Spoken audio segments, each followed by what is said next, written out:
Primitive screwheads, listen up. They're coming to get you, Barbara. I ate his liver with some fava beans and a nice Chianti. Here's Johnny. Vanity. Definitely my favorite sin. I am the devil, and I am here to do the devil's work. The power of Christ compels you! This is my boomstick. What's your favorite scary movie?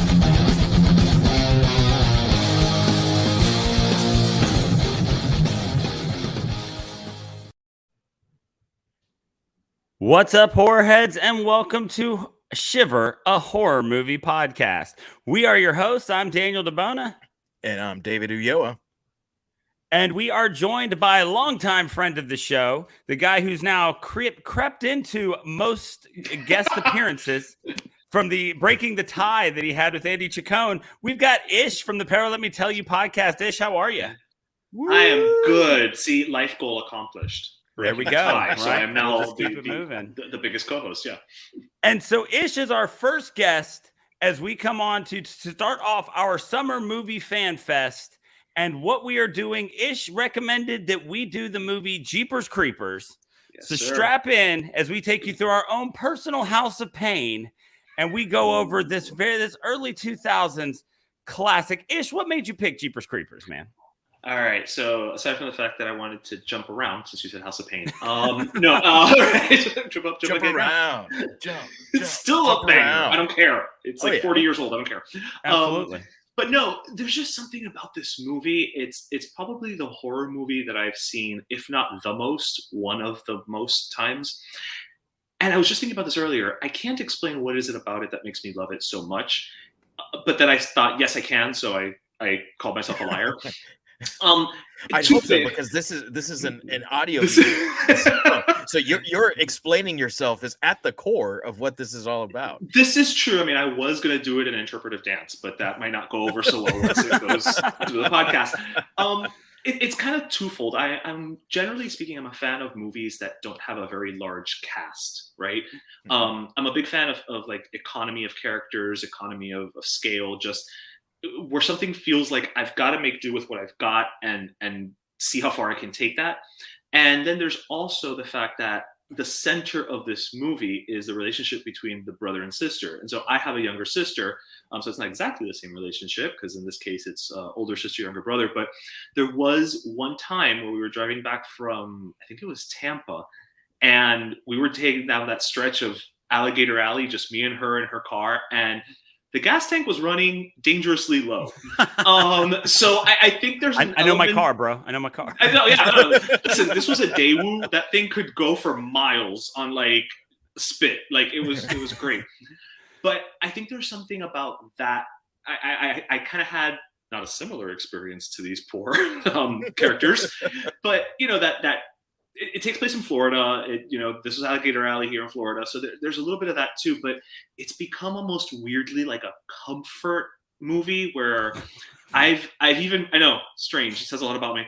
I have actually fallen asleep to this movie when I visit my friends up in New York. They have it on DVD. And when I stay in like the guest room, I'll pop it on to go to sleep. Like nice. That's my, so it's a part of my life. This was the friend that first introduced you to horror, right? I mean, to the degree that I appreciate horror now. Yeah. Right. Yeah.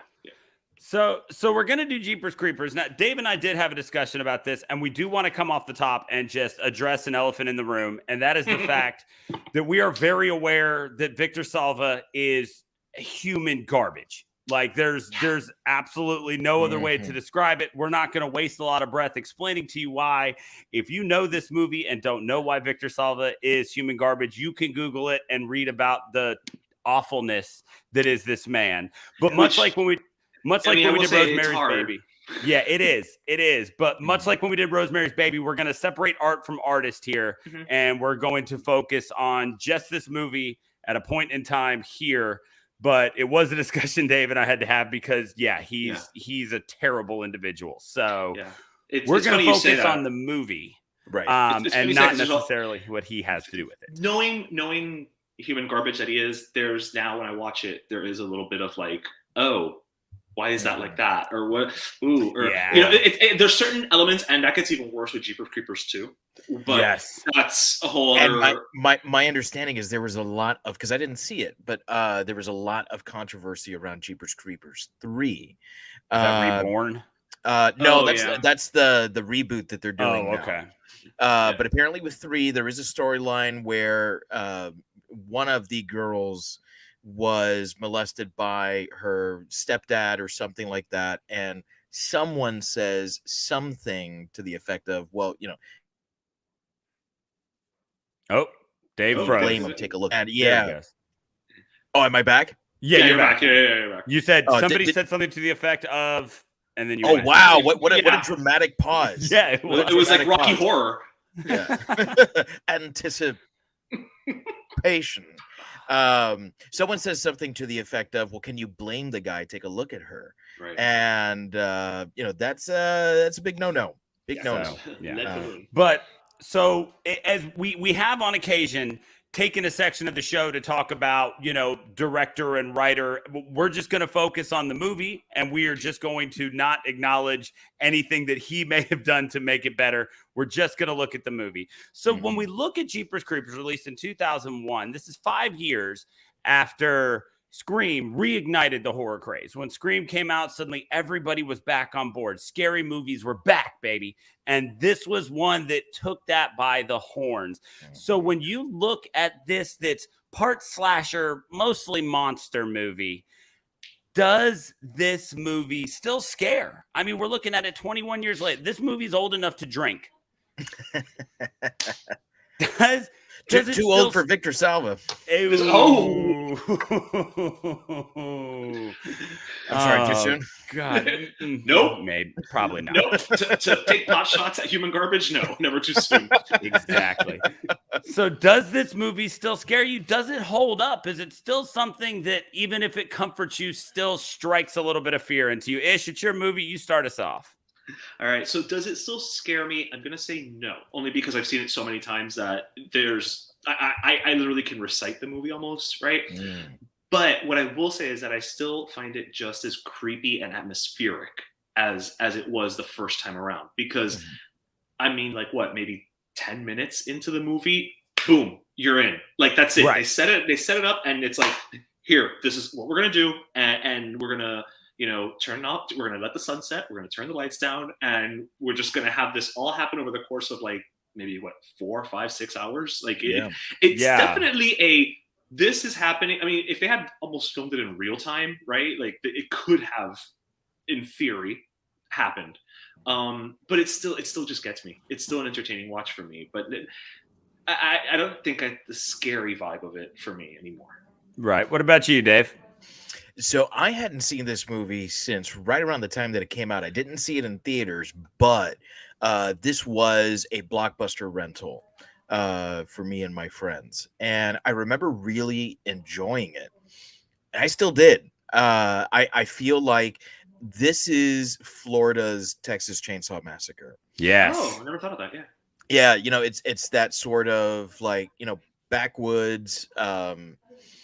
You can't really count on the law. You kind of have to take it into your own hands and hope you survive, sort of thing.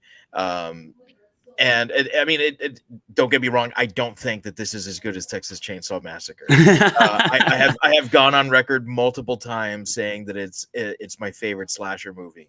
I do like that this isn't really a slasher movie because Scream reignited this the horror franchise, the horror rather genre, but a lot of slashers came out of it. Arguably so, you know, you understand because Scream was a slasher, but we hadn't really gotten a lot of like monster features, you know, creature features. And so when we finally get this, where we've got a really great creature, you know, there are deaths, but there's really not that many deaths in the movie. It's and it all kind of takes place in the last act. Yes. So it's just this like mounting tension. To me, it reminded me a lot, and I didn't make this connection when I first saw it. It reminded me a lot of Stephen King's Duel. particularly because so much tension builds Okay. on the road. Okay. When the movie is first starting out, it's kind of setting that pace. And atmospheric, I think, is the way to put this. This is Southern Gothic, right? Flannery O'Connor would be very happy with this movie. For any of my literary fans out there, this I really like what was done with this movie. It's not perfect, but it is really enjoyable.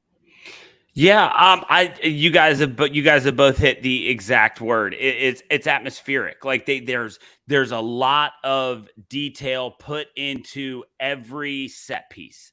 Everywhere they go is made to just make the movie feel creepy. This movie's not full of jump scares. There's a handful. And I think they still play, like I'm the same as you, Dave. Like I remember it was 2001 or 2002. I was living in the dorms my freshman year. And I remember this being a blockbuster pickup and a bunch of us getting together in the common room at the dorm and watching this one.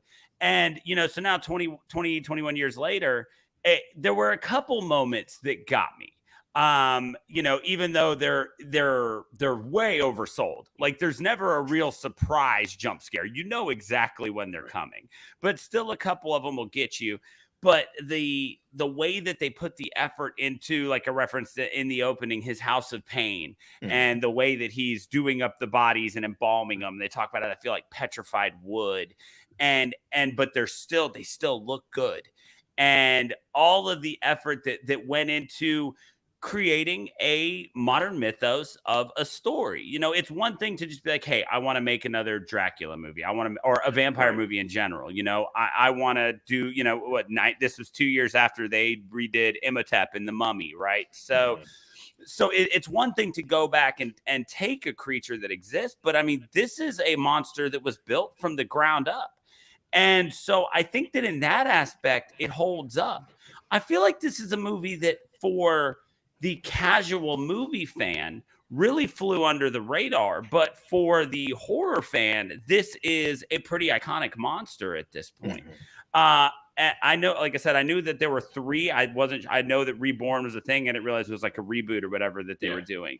But so it's kind of stood the test of time as far as being a movie that people will watch. It was a fun watch again. I did like the aspect of it all. This is, you're right, less than 12 hours. I mean, this starts in the afternoon and it's done before the sun comes up the next day, or as the sun comes up the next day is when the movie fully ends. But they put a lot of time into creating their own legend, which is kind of an admirable thing and something that's nice to see. Does it still scare? I don't know. Right? It's creepy. It has its moments, but if I were so ever since a while back when we discussed the idea of these horror movies, and I put it up on our Instagram one time, and it got a lot of flack all over the place. AMC does this thing where they're like, "Here's the scariest movies ever based on heart rate." And so I just put it up there and I'm like, look, this is somebody else's. But ever since then, I have a tendency to, if I'm starting to feel really worked up at a movie, I check my watch just to kind of see where my heart rate is sitting. And this movie didn't even really give me any moments where I was like, oh, I should check and see what it is, right? Because I was never that worked up. I was creeped out. I had some good moments. I think that as a monster movie, it stands the test of time. But no, I don't think it really scares anymore. I think the bar is a lot higher now than just having something really creepy and really scary on screen if we're just looking at pure scares. But that being said, it's still a fun watch. I think that in that aspect, it definitely holds up.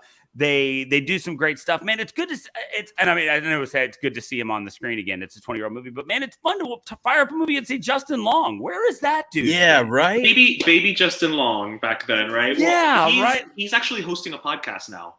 Is he? Oh, okay. Well, Justin Long, if you're listening to ours. I think it's called the long and short of it or something like that. He's got a podcast. It's actually really good, and he's just as likable as he was then. Well, yeah. So I mean, so that was like as soon as it started, I was like, "Oh my god, that's right, Justin Long was in this movie." So that was a cool little because like I said, I just feel like I feel like there was a minute there in the early 2000s where he was like the it kid. Well, he was a And Mac. yeah, huh? He was a Mac. Yes, this is true. Yeah. He was like the cute geek du jour. Like, right. you know, I mean, he was just in everything for a minute there, and then all of a sudden it was just like, I don't know, maybe Tusk ended his career. That's I actually like Tusk. I haven't seen Tusk, but I will say one of the funniest roles he's ever played was in Zack and Miri Make a Porno. Oh, yeah. And I really like him in Accepted. Where they make their own college with. I Louis do Black. like Accepted a lot. Yes, he's got something. There's something there. I'm not sure why he's not working much anymore. So I think it holds up. I think it's still around. I just don't. It's definitely not one of the scariest things that we've gone about reviewing. And so here we've got our number one fan, Frank Kowalski, watching. He says they did really well with the atmosphere. They darkened scenes outside because Florida was deemed too beautiful and wanted it to be more menacing, removing mailboxes along the road to be isolated. Oh, that's interesting. I didn't know that. If they wanted menacing, they should have just filmed it on the Palmetto Expressway. Yeah. That would have been terrifying. It's just wall-to-wall, bumper-to-bumper traffic. Yes. Oh, yeah.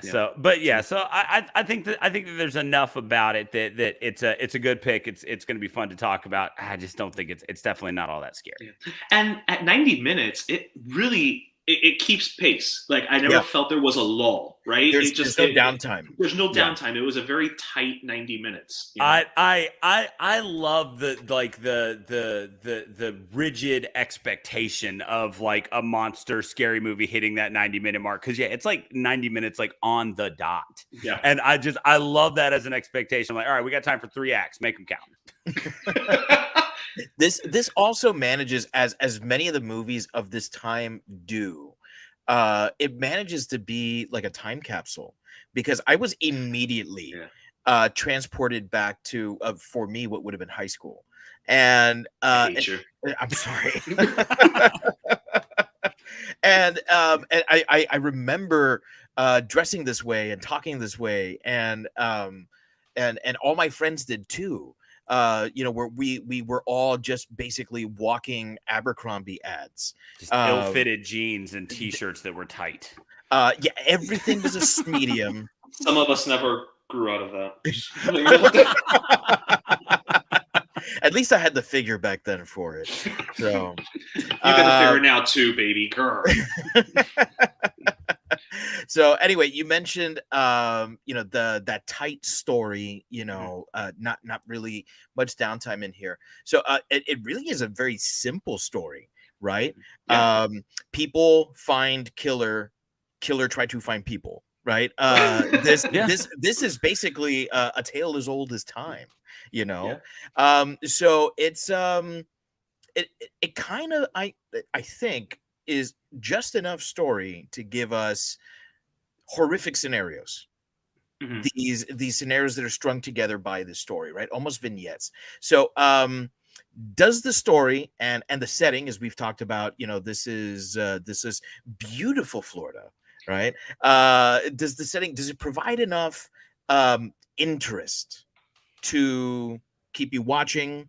My metric is always, did I go on Instagram?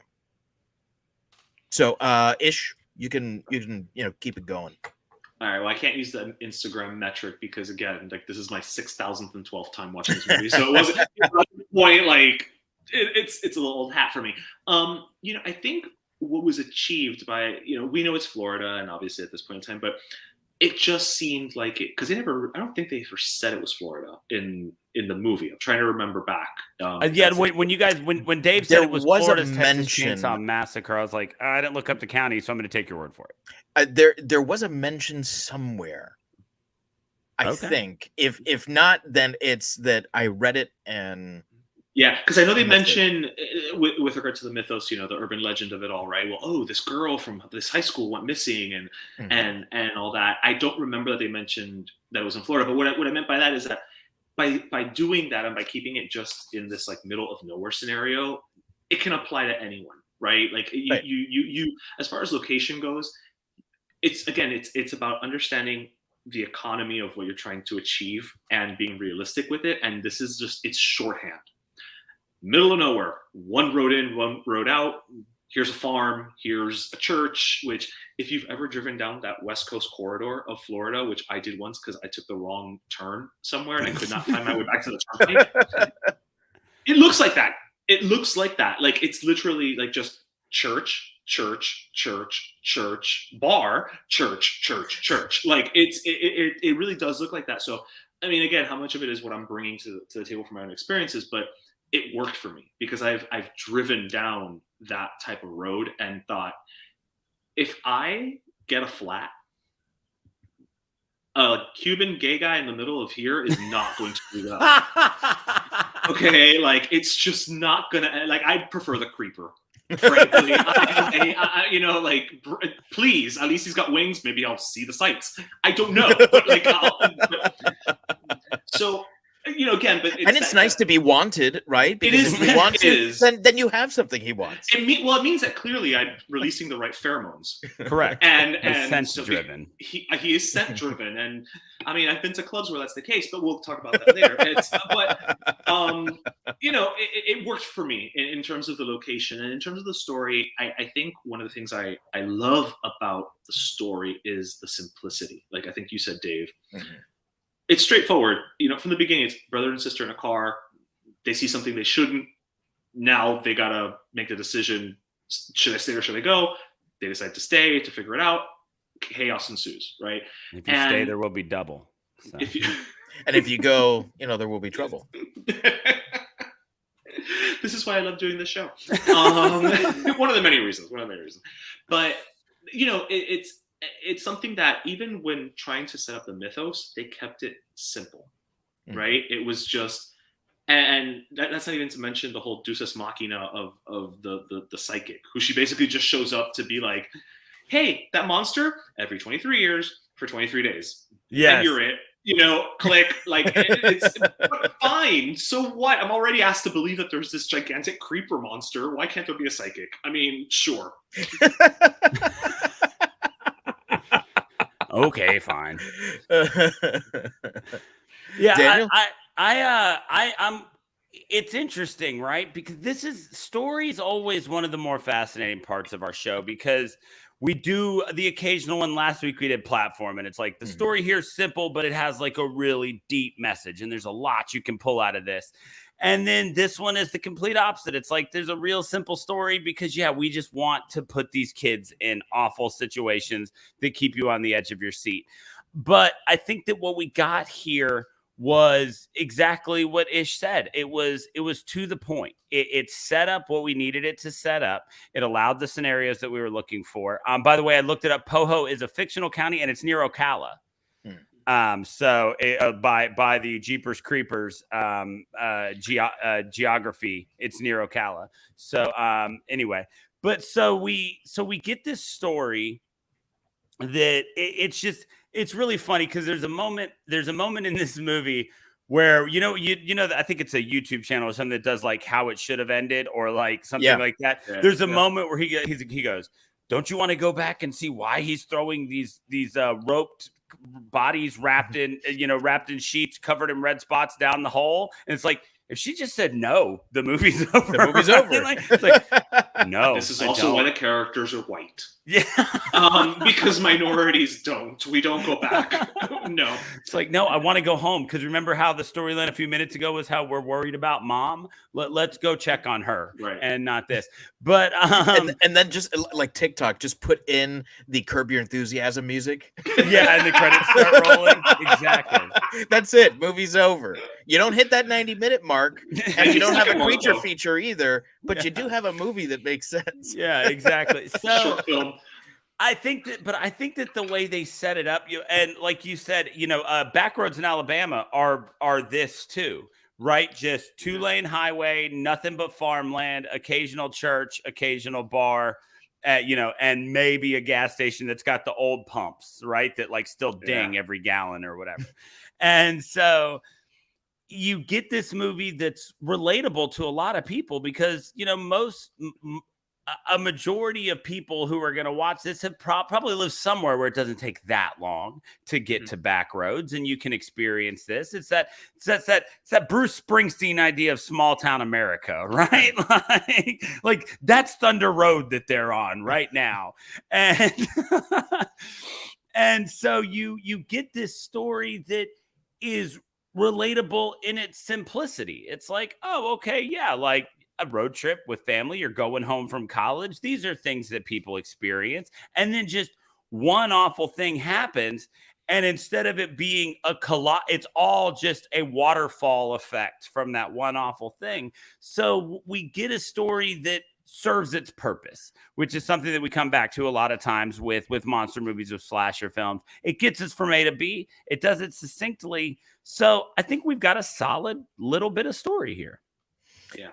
I agree. I think that there's just enough story and just enough exposition to have everything make sense, because people will naturally have questions about a new monster.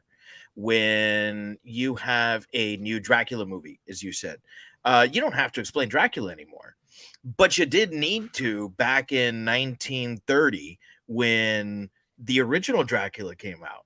Right. So you needed someone to come in and just like with the Wolfman. Right. You needed the gypsy woman, a silver bullet fired from a silver gun, or a knife with a silver handle. You need that. Right. You need the gypsy woman. And we got the gypsy woman, and she was really interesting. And that's one of the things that I like about this movie, is that all the characters are interesting. Yeah. Interesting or believable. Yeah, like you were talking about economy of characters, Ish. We have that here. There is no character where I thought, well, that one should just die. Right? Why are they here? Right, right. Like, no, well, that's the one, that's the character that the Creeper's going to kill now. And this may have been my very first time watching this movie, because I didn't remember jack shit about this movie. I remembered enjoying it, but I didn't remember anything. Like, I didn't remember the fact that the old cat lady gets it so quickly, right? And she's an important character because she gets them to the place where we find out that this thing is not human. Right. That this is like some crazy monster. You see the fucking wing and you're like, holy fuck, what have I signed up for? Because I thought it was a Scarecrow man. Right. She's also a premonition. I remember like all the promotion before it made you think it was a Scarecrow dude. Yeah. Like, I do remember the trailers being like, oh, it's a Scarecrow that comes to life. Okay. Yeah, and I thought that was creepy as it was, and then you see the wing and you're like, well, that's no fucking Scarecrow at all. And you're right.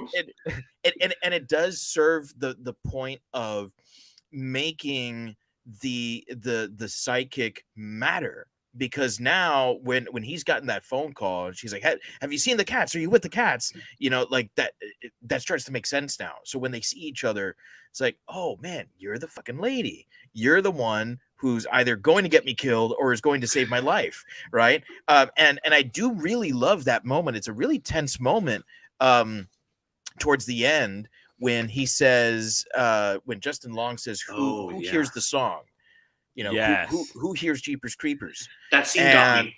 Yeah, it did too. And in fact, I'm getting some goosebumps right now thinking about it, because it's a really great revelation, that moment. And I love that there's no stupid teenagers in this.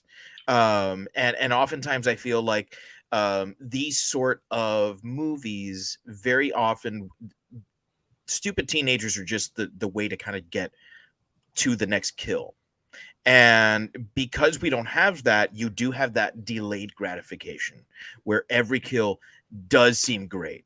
When the crazy cat lady does get it, like, oh man, that's great. When the cop fucking gets the right through, and then you're looking at that Looney Tunes style hole in his chest, like, that's fucking so great. Good with the flashlights just shining through it. That shot from behind him, Yeah.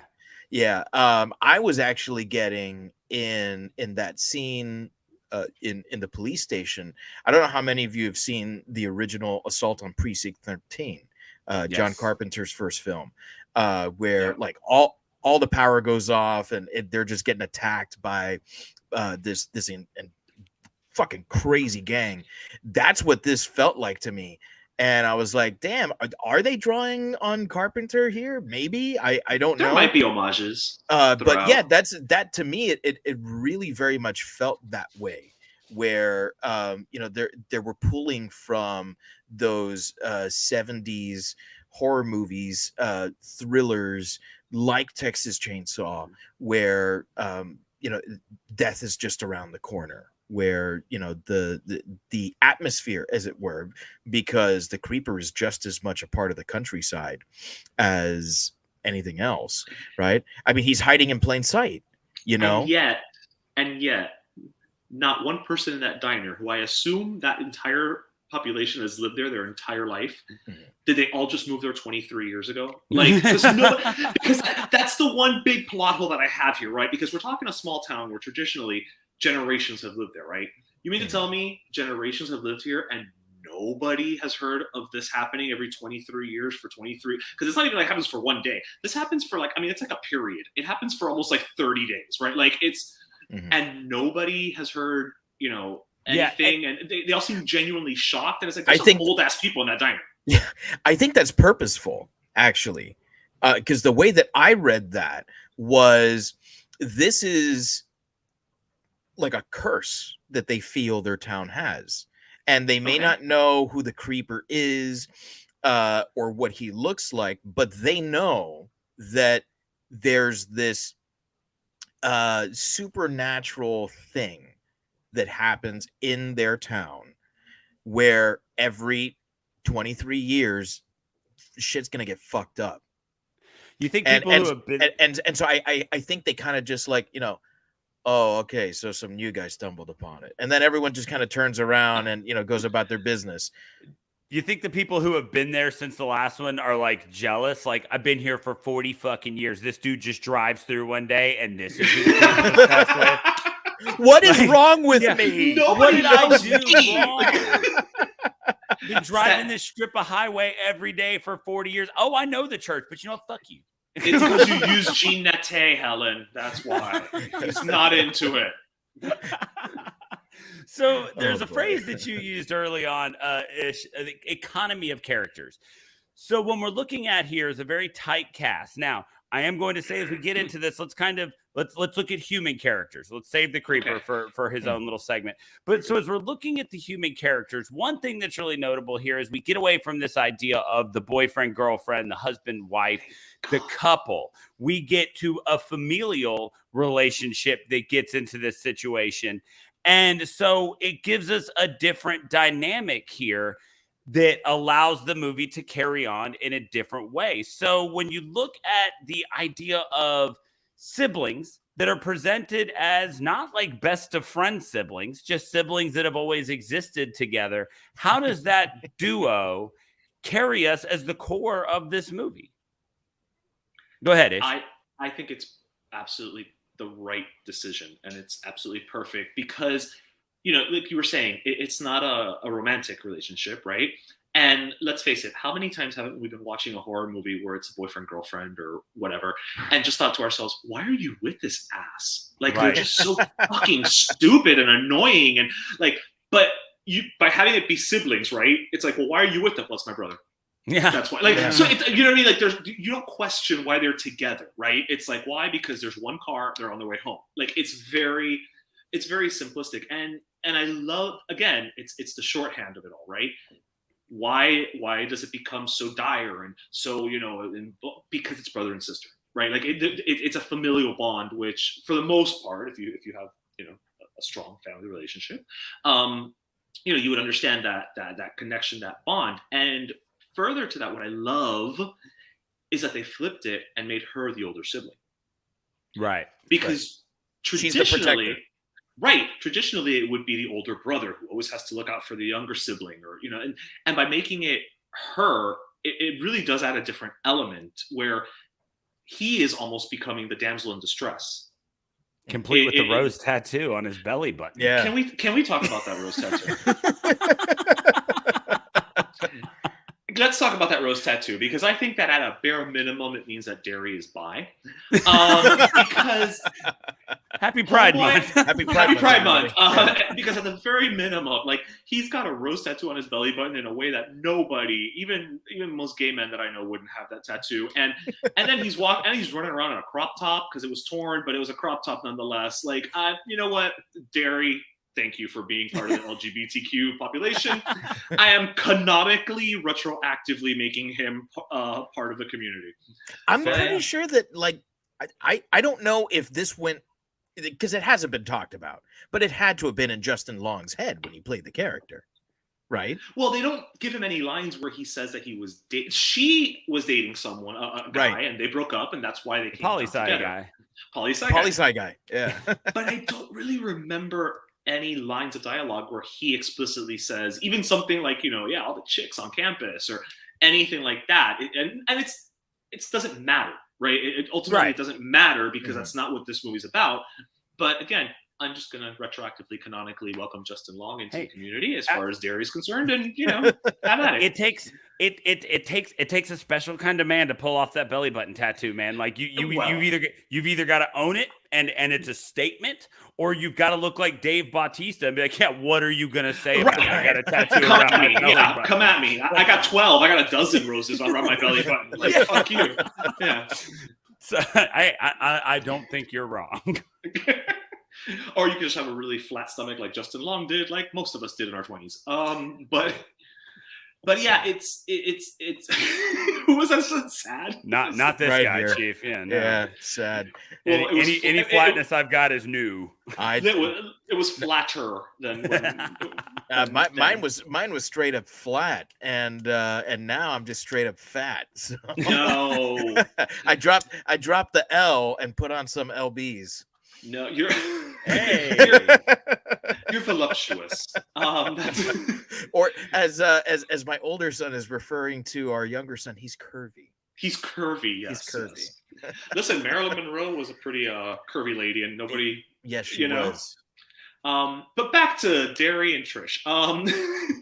No, I within the confines of a horror movie, where again we have to suspend a certain amount of disbelief in terms of how they act and what they do, I feel that they do act realistically. Again, asterisk, right? Like realistically, asterisk within the confines of what this movie is asking of us. Mm-hmm.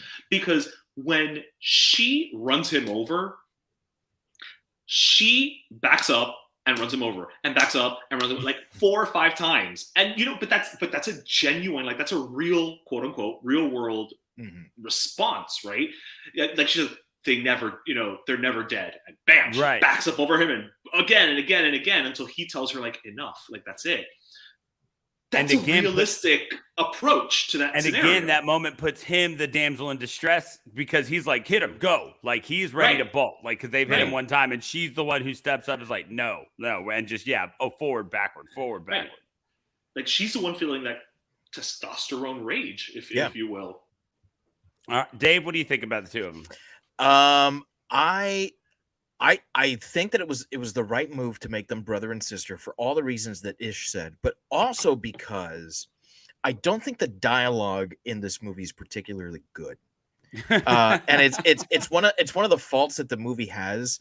I think one of the few faults that this movie has is that the dialogue is cheesy. But I think you can get away with, or you can get pretty close to getting away with cheesy, childish dialogue if your characters are bickering like brother and sister. Right. And I think that mostly they do get away with that because there's that frame of this is the character dynamic going on here. You can almost forgive the really bad dialogue. It's been like that since they learned to talk. Like, right. Exactly. Yeah.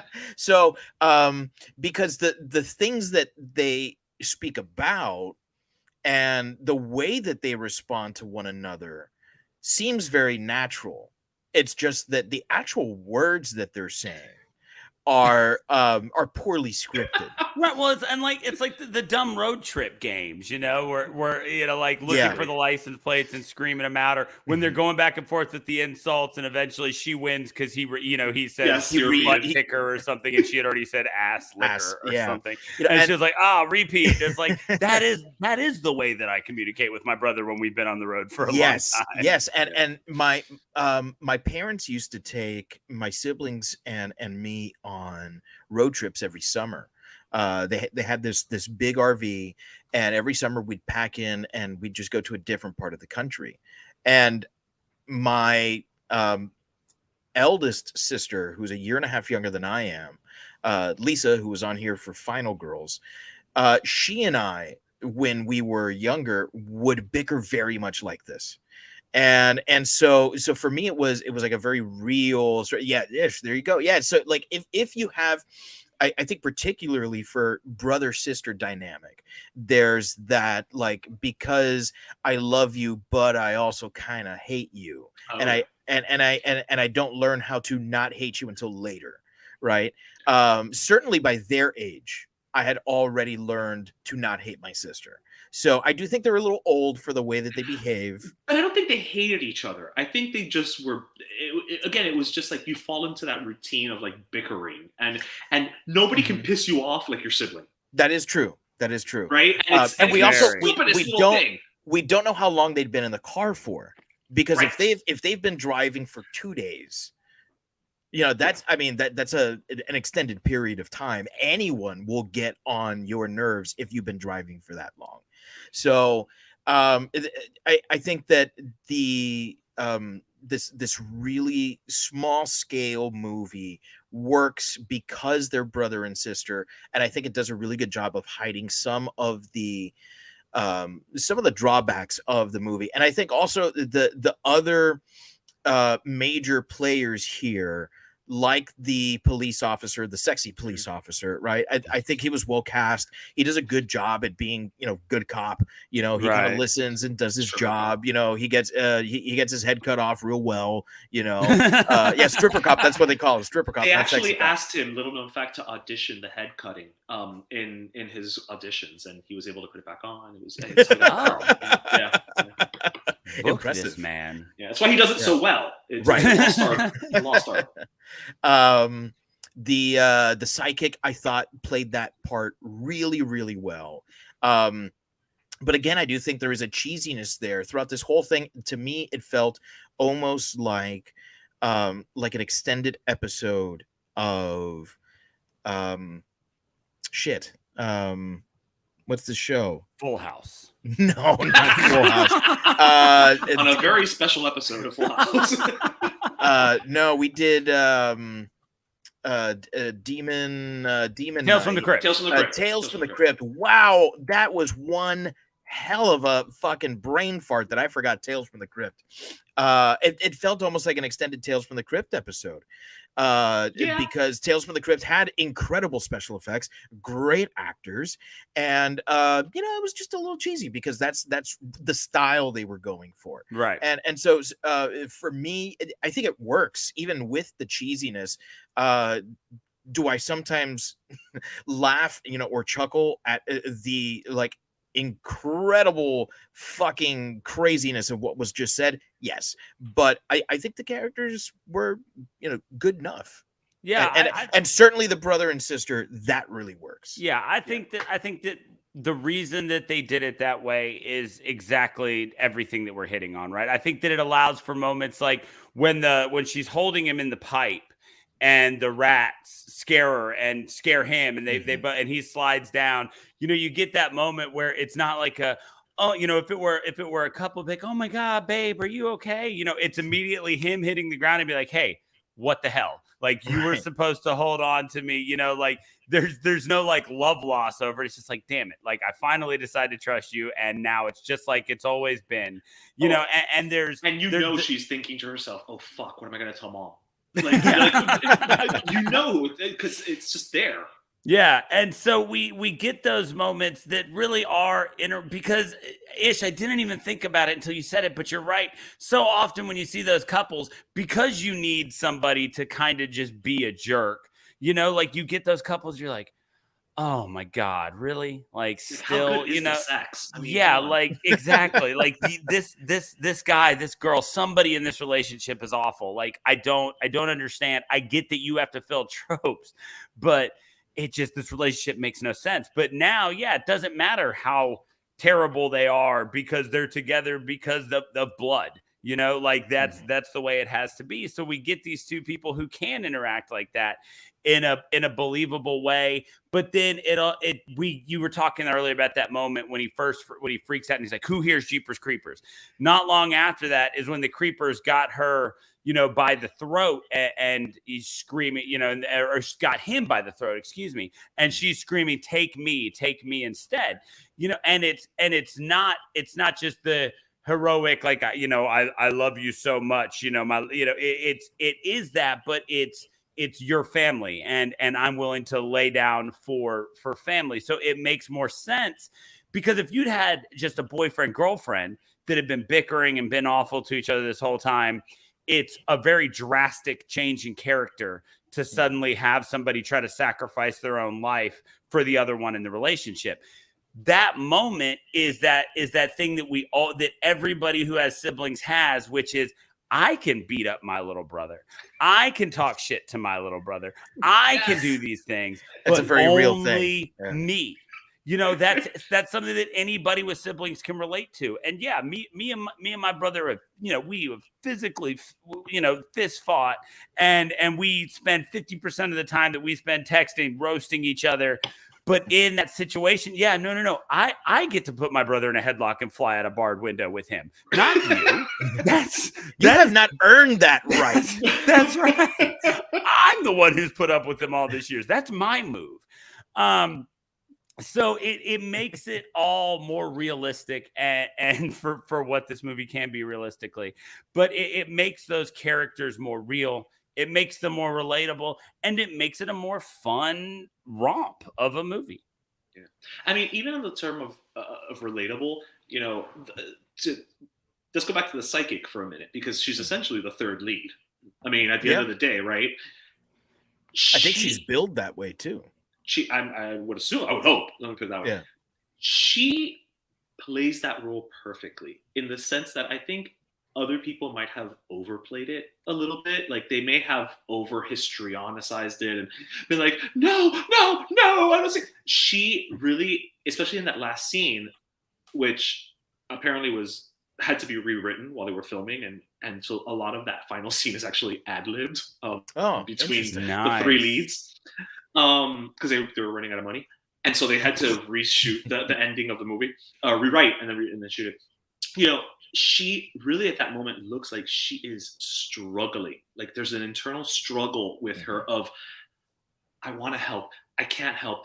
Do I help? What do I know? Am I interpreting this right? Because it's almost like for the first time, because she's meeting the victims of whatever she sees, it's become real to her. You know, all of a sudden, there's an actual ramification, because what they say is, oh, she's helped us on a couple cases before. It's probably that she's shown up at the police station and said, hey, I think this person, I see them out in the woods, and they go out to the woods and the person's there and they found them, and that's kind of it. She's never had to deal with a live victim, if that makes any sense. Right. Yeah. No, it makes perfect sense. And she, you know, yes, on the phone call, she's a little hysterical, but I think it's a phone call, and also, you know, you have to convey that, because if she would have been on the phone and been like, have you seen the cats? Yeah, well, when you see the cats, you'll they'll remember me. Okay, bye, thanks for calling. You know, she's not Miss Cleo, right? She has to kind of amp it up, because at that point, also all she has is the voice on the phone, right? Can you imagine? But that's another thing. Somebody else would have probably gone the complete opposite, which is, well, she's a psychic in the backwoods. Oh, she must be Cajun. Okay, I'm the psychic in the bayou. Like they would have totally just gone a whole other way. No, she played it straight. She played it like a person who just happens to get these visions that she can't explain, but she has to communicate. And at the end, when she's like, I'm just a crazy old woman, you know, you almost get the sense that she regrets even sticking her nose in it, although she felt that she had to, right? Because all of a sudden she's the one that's going to potentially save or have a different, change the outcome. That's her goal. she doesn't want any part of it anymore. Is the feeling that you get because she saw the real end results of what could happen. Yeah, and shout out to Patricia Belcher, like an actress who's just always there. Like she pops up, and I'm like, where do I know her from? Then I pull up, I'm like, oh, I know her from everything, from all that stuff. She was in the sitcom on TV Land, Teachers. I think. Yes. Yeah. She was in that, and I mean, she does bit parts and stuff. She's had reoccur. She was in Good Luck Chuck for a while. Like she's done a ton of stuff. Like her TV filmography is just massive. And it's because she's good at what she does. And you're right, she knocked that role out. And that kind of leaves us with the Creeper. It's the only build. one. The only character that we haven't discussed, and because he needs to be discussed on his own, Absolutely. right? Or it needs to be discussed on its own, right? Yeah. I'm gonna go with. I feel comfortable. I don't want to discuss anyone's pronoun without asking them first, of course. But I feel comfortable with a him just because, based on what we saw in the church, most of the victims looked like they tended to be male. And I'm thinking there was probably some genetic reason for that. That's true. It's because he has to eat a lot of dicks to make his big. Is that it? Is that all you have to do? And that's all he has to do, right? You know what? I could answer that question for you, David, but I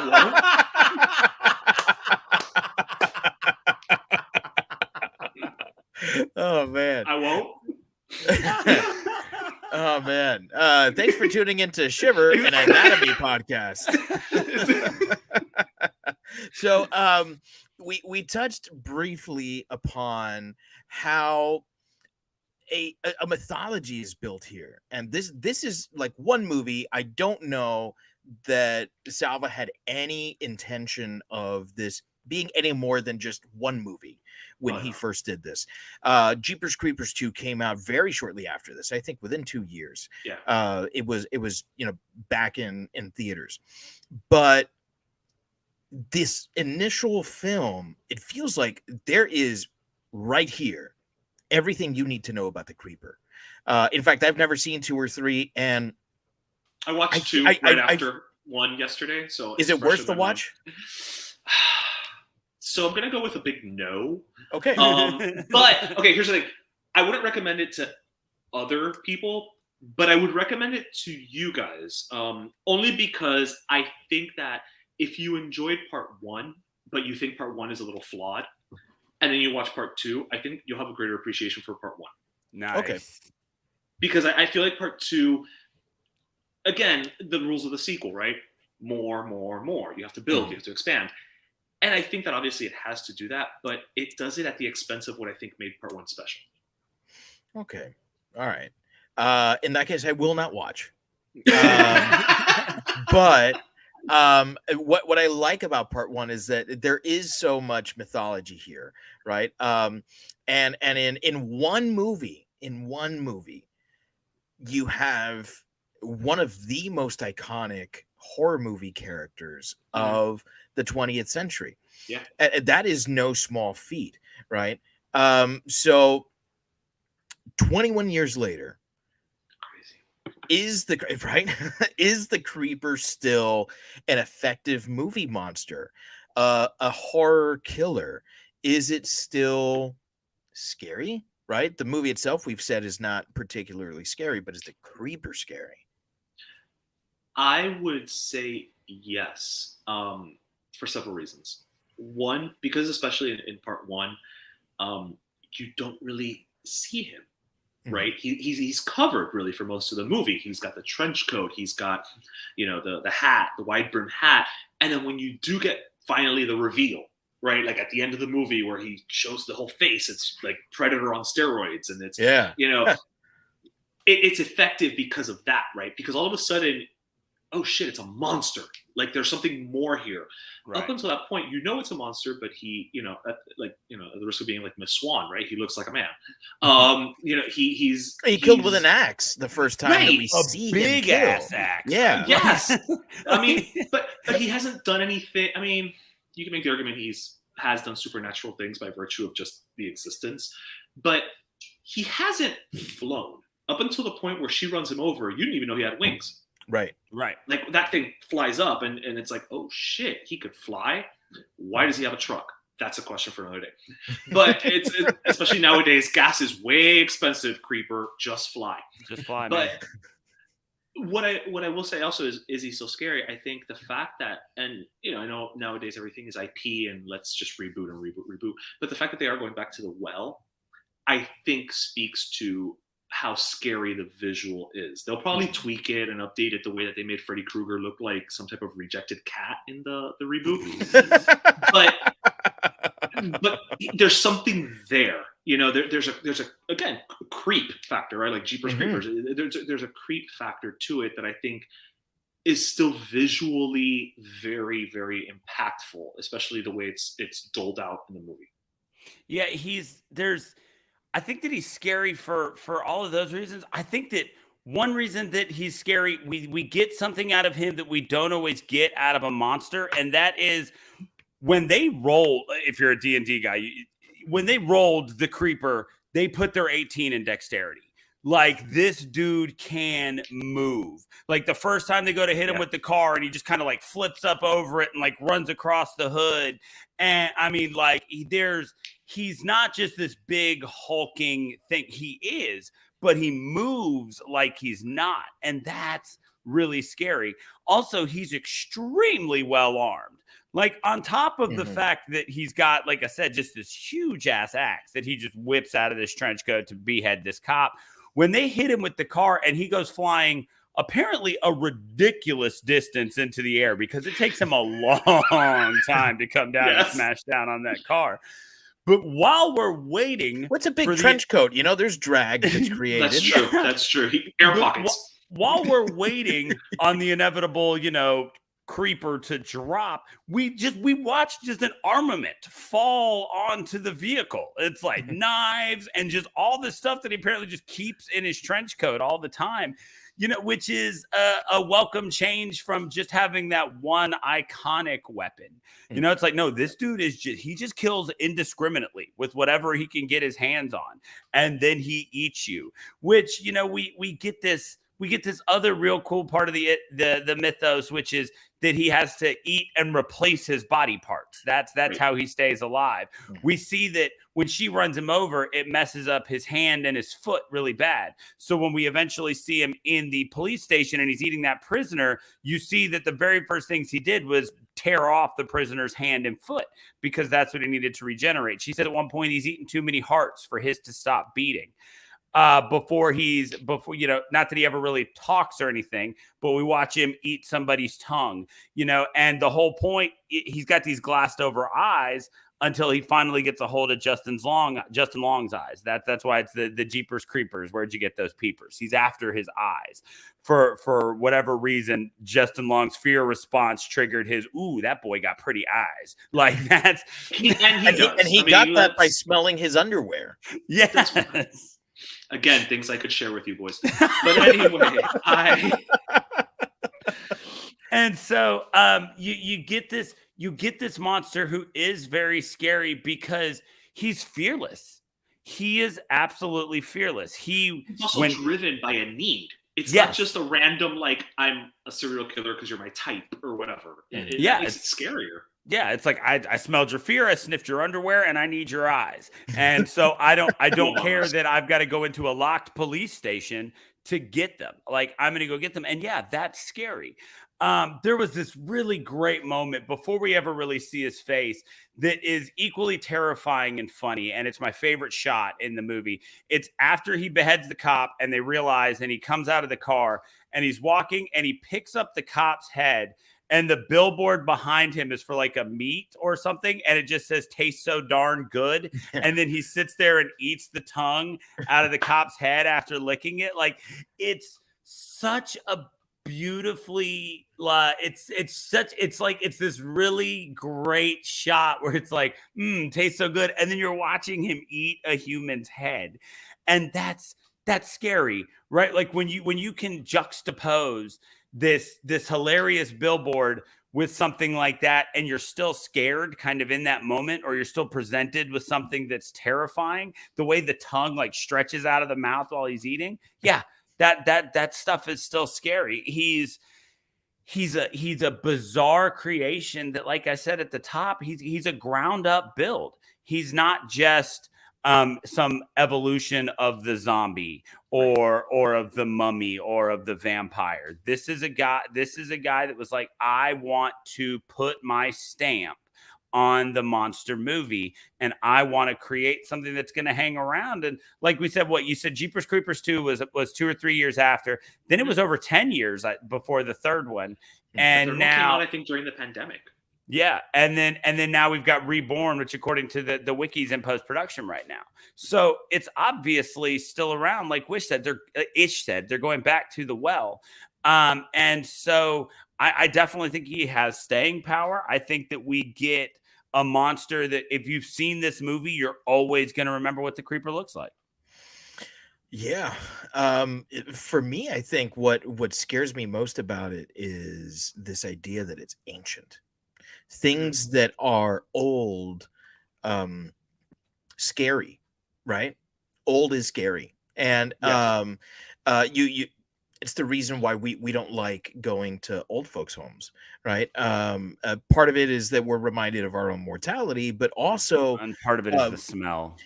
Part of it is the smell. But his lair was not fragrant. I mean, oh no. But things that are old are almost foreign to us, and we can't imagine being that old, and so it's scary for us. And so when you have something that's this old, right, dating back to early history or prehistory, however long this thing's been around, that's scary that something can live that long. Right. Because it's unnatural. And to me, that's part of what gives him the biggest aura of horror is his unnaturalness. Because Michael Myers, excuse me, not Mike Myers. Mike Myers also can be terrifying. He can be. Yeah. And he's been around forever. So. We all saw The Love Guru. Michael Myers, Jason Voorhees, even Freddy Krueger, that has that supernatural aspect to him. They're, I think, a little more tangible than this, because you can imagine where it is that they come from. But because we're not given any background on it, like where'd he come from? Like ancient Samaria or some shit? Like how far back does he go? Is he related to like Cthulhu and the old ones? Is he like part of their offspring or something? I have no idea. And to me, that's headcanon though. That's part of what scares me most about him is that mystery. And again, I haven't seen part 2 or 3, so I don't know if they clear some of that up. They don't in part 2. I saw part 3 and I don't remember too much of it, to be honest with you. It was very sci-fi original movie. It premiered on Sci-Fi, so I mean, it wasn't a sci-fi original, but it might as well have been. So they don't really expand too much, but I will say I hope that now with Reborn they don't. Mm-hmm. I'm one of those guys who I like. You know what? I don't need Solo. I don't need the prequel to Hunger Games that's coming up. I don't need I don't care. I just this is how it is, and then we move forward, right? Like right. I'm a fan of just that especially in a horror movie. There's fear in the unknown, right? And the minute that you know everything, like, well, he had a bad childhood and he skinned his knee at the age of 5. Like, I don't care. Like, and so yeah, keep it a mystery. I hope right. And we never start to cross that line into having even an ounce of sympathy for him, which is always the waters you tread when you create a backstory. Is whether or not you start to feel for them. That's the issue I think that's happened with Leatherface. Anytime that they've gone to his origin story, they immediately go to, well, there's childhood trauma. And when you do that, you automatically make him someone that I'm going to feel sorry for, or that I feel I should feel sorry for, even though I don't. And that that doesn't work for me. So like all those Texas Chainsaw Massacre movies that go, before the original, those prequels, as much as I enjoy them, that's an aspect that I think takes away from the movie. It never takes away from the original. I'm not one of these guys that's like, oh, you ruined my childhood. You released Solo, so you ruined my childhood. Nothing's gonna stop Empire Strikes Back from being as great as it fucking is. But some mystery is good. Some mystery is great, and finding that balance of what is mysterious and what is important to explain. I think they do that with the psychic. Like every 23 years, he's here for 30 days or whatever it is. Like that's fucking awesome. I've got it. I've got enough of what I Those need. are the rules. Yeah. Why does he kill? He needs to regenerate his penis. Okay, fantastic. There you go. I've got it. So that to me, that's enough of the backstory so that I understand his motivation, right? And also am terrified of his mystery.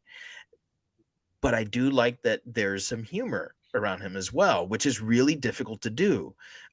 You can't make Michael Myers funny. You can't put him in humorous situations because the tone of the movie won't let you. And the few times that they've tried, it falls flat. Oh, God, yes. But when we do get humorous situations for Jason Voorhees, they usually work because he's a killer with a sense of humor. Give me 1 second while I quiet my dog here because he's apparently going nuts. Maybe he found maybe the creepers at your house. I don't know. So it's that you're right. It's that whole thing where I don't know. It's just I think that part of the lasting thing is just this. Like I said, that idea of just creating something new. Like we set out and we create a new episode every week, but it's all built on a piece that somebody else has done. Like we're fortunate if we manage to write a joke or two that land. But that idea of making something is hard. That's tough. And I can see the aspect of like Ish said, everything's IP. So you got to keep going back because this has been there and that has worked. But yeah, anytime you can make something new that people still remember, I think that's admirable, even if they remember it for, like bizarre reasons. If it's memorable, then that's huge. But I think of it in kind of like the one-hit wonder. What does it matter if you only had the one hit? Would you have liked to have had a slew of them? Absolutely. Will sinking your well into one hit set you up for life? Yeah, absolutely. Tony Basil's still doing her damn thing. I was gonna say some people don't get one hit. Right. Look at me. I never got the one hit. I was at it for 10 years. You've got something better. You've got Shiver Podcast. Okay.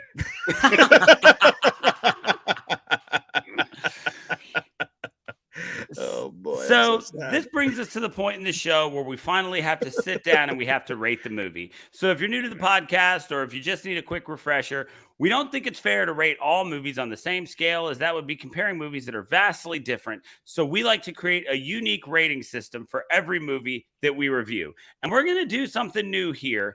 Ish, we're going to put you on the spot because as part of Summer Movie Fan Fest is we are going to leave the rating scale in your hands. Ooh, so I've got a couple of ideas that we've kicked around, but if you've got one that you just want to throw out there, what would your metric be? A possible 5 what? All right. So actually, it's funny because David had asked me earlier. He's like, start thinking. So I don't know what you guys came up with. Maybe yours was better, but I came up with, out of 5 rose belly button tattoos. Love it. It's perfect. It's perfect. It is. So Ish, out of a possible 5 rose belly button tattoos, what do you give Jeepers Creepers? Oh, I almost want to give it 2 separate ratings. Because the nostalgia thing's weighing heavy on you right now. That's the thing. Yeah. Is that this is such a movie that I've seen it so many times, and this is one of those, if it's on TV and I'm flipping through the channels, I'm stopping. Like, I will stop. I will watch it.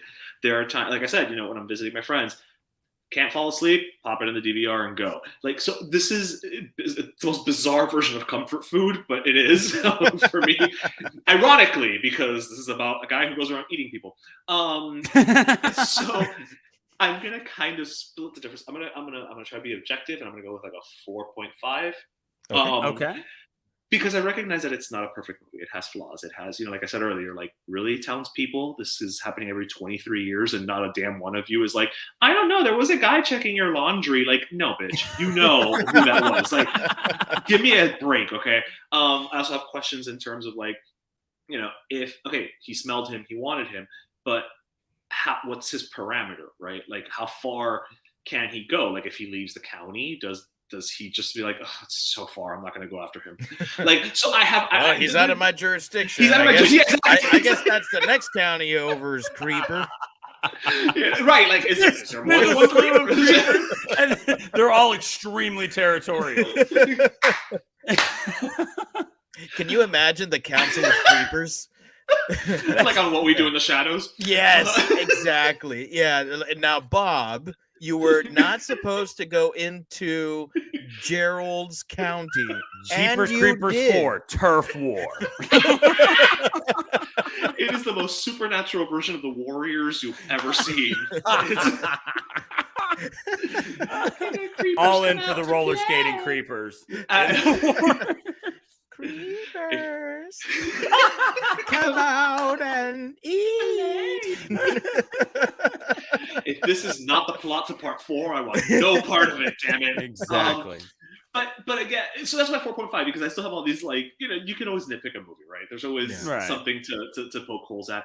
But ultimately, I think it's a very tight movie in every way possible, right? It's it's 90 minutes. There's no lag time. I feel like you mentioned Debona, like, certain things are done that it's very purposeful, right? Like when he eats the guy's head, and there's the meat thing behind him. There's no accidents of anything in terms of how this movie flows. It's very like boom, boom, boom, boom. We gotta get from point A to point B to point C to point D, and it does it, and it's entertaining. So I'm gonna go to 4.5. All right, 4.5. What about you, Dave? So I also am torn, because we mentioned at the top of the show that we were not going to allow Victor Salva's state of humanity to allow us to affect this. But I think rewatchability is something that has to be taken into account. And I did not know anything about Victor Salva until after I saw this movie again. Okay. And then started reading up and, wanting to learn more about the movie for the show, as I always do. I don't think I will ever be watching Jeepers Creepers again. Really? Yeah, it just it's weighed on me. Yeah, it really, really has. Yeah, and I was kind of excited to like keep going. I was like, you know what? I never saw part 2, so I'll use this opportunity to go on and watch part 2 and then part 3, and that has stopped this marathon dead in its tracks. Wow. It's also given me pause to kind of like how is this a movie that you would recommend to people?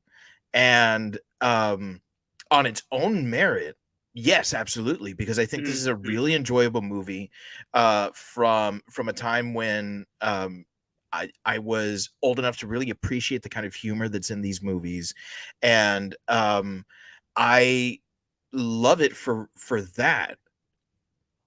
But I could not in good conscience tell someone to spend money on either purchasing or renting a movie that would go to line this guy's pockets.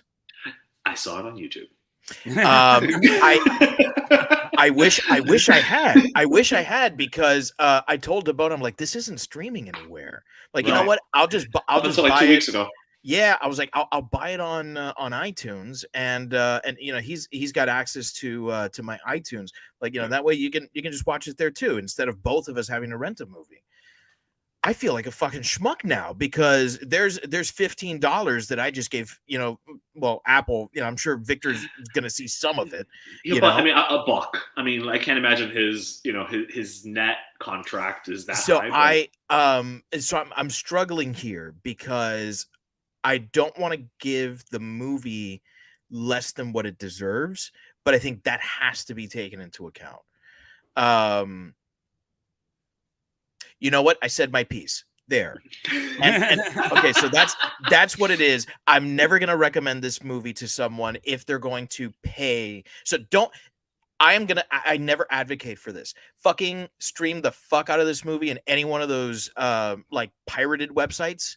Or if it's on AMC or Sci-Fi or what have you. Just right. Watch it there so that Victor Salva doesn't see a dime of your money. Otherwise, watch it because it is enjoyable. So I'm going to go ahead and give it a 4. All right. Well, I thought it was going to be lower than that after that. Because I'm judging it on its own merits and trying not to let the garbage director, and actually he's not a garbage director. I think he's a rather the garbage good human. writer and director, but I think he's a garbage human. Yeah. Right. So I've been kind of thinking over this one. And I just, it's like we said at the top, it's not scary, but it is an enjoyable watch, and I'm okay with that. I do enjoy that it put a new monster into the horror movie lexicon. The face reveal is great. CGI of the wings for early 2000s is pretty. I mean, it's pretty good. We've got this great relationship, this believable between these characters. We get some good iconic moments. I mean, there's a lot here to like. It's definitely not perfect. We've pointed out plenty of flaws. I don't think I don't have the nostalgia element of it that Ish does. So I'm not going to go quite that high. But I'm gonna ride right with Dave, and I'm gonna say 4 rose belly button tattoos because if you can watch this without giving any money to anybody, to the director, pay Justin Long. I don't know if you know Justin Long, just give him $15. He deserves his cut. Right? So if you can buy a copy direct from Justin Long. Do that. I just had this picture of Justin Long, like in his cropped T-shirt, selling this movie like out of the trunk of his car. That's the same vision I had. So that's why we're friends. This is exactly why. And so I'm gonna give it 4. I'm gonna give it 4 rose belly button tattoos because I watched this. My mom is visiting right now, so she sat and watched it last night, and like I said. Back when we did Silent Night, Deadly Night too, like my love for horror and especially like cheesy horror that you can have fun watching with, that's who it comes from. And the two of us did have a lot of fun watching it. And so that's worth a rose. That's worth a rose tattoo by itself. So I am going to let it hit 4 because I did think it was enjoyable. Not that scary, but definitely enjoyable. So I used my phone to math because it's a lot harder when we add a guest. But we are at 4.2, which we don't do. So that's going to bring it to a 4 rose belly button tattoos is the official shiver rating of Jeepers Creepers. So thank you for listening. Ish, thank you for recommending this one and coming on and kicking off Summer Fan Fest. Thank you guys for having me. What do you got going on with you've got your own podcast. Tell them what's going on, man. Yes, I do. Better let me tell you, currently in its 5th season. A couple of weeks ago, we had our 200th episode, so it's going well. This season alone, we've had some incredible guests. We've had Gina Torres, Wilson Cruz. I love Gina Torres. Yeah. She was absolutely fabulous. Other people who I'm drawing a blank on right now and makes me sound like a horrible host, but once you've done 200 episodes, things just start to mesh together, and it's and maybe I just need to start going off of country roads and eating people so that I can get a new brain. I don't know. Just the brains, though. You're not a monster. Just the brain. I'm not. You're just No, a man looking to gain a couple IQ points. I need just a little more gray matter. That's all. I've got the gray hair. I need the gray matter. Fair enough. So, what's the Instagram, the Shiver? Where can they? Not the Shiver. The Instagram, the Twitter, all that. Where can they find you? So it's just the Instagram is at Better Let Me Tell You. We're not on Twitter because that is a toxic place. So I stay clear of it. But you can find us on any streaming platform, and of course we're part of the Geek Bro Network. So you can find us on that website as well. Excellent. And of course, you can find us here at Shiver on the Geek Bro Network as well. If you head to geekbro.net, you can find us. You can find Ish at Para. Let me tell you. You can find other podcasts that we've got, like Kick Flicks, a movie podcast, our sister podcast, Crimacopia. Mount Geekmore's been on hiatus, but there's plenty out there that you can go listen to. It's still there. Seasons, a TV podcast. Of course, the one that it all started with, What's Up, Bro? With Nary Signs, who you've probably heard on this podcast before if you've gone back and listened to older episodes or when I first started.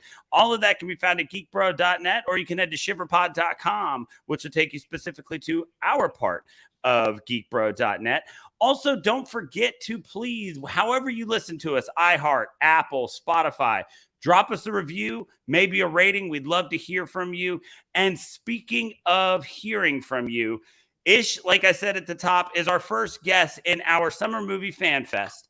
And so what we've been doing is we've been reaching out to you, the people who listen, who have a movie that we should talk about, and you love it so much that you want to talk about it with us. And that's what we're doing this summer. We've had some great outreach from people. We've had, so we've got some great movies coming up on deck. We've got a bunch of classics. A lot of people are reaching out to us and saying, this was the movie that scared me the most when I was a kid. I want to go back and watch it and talk.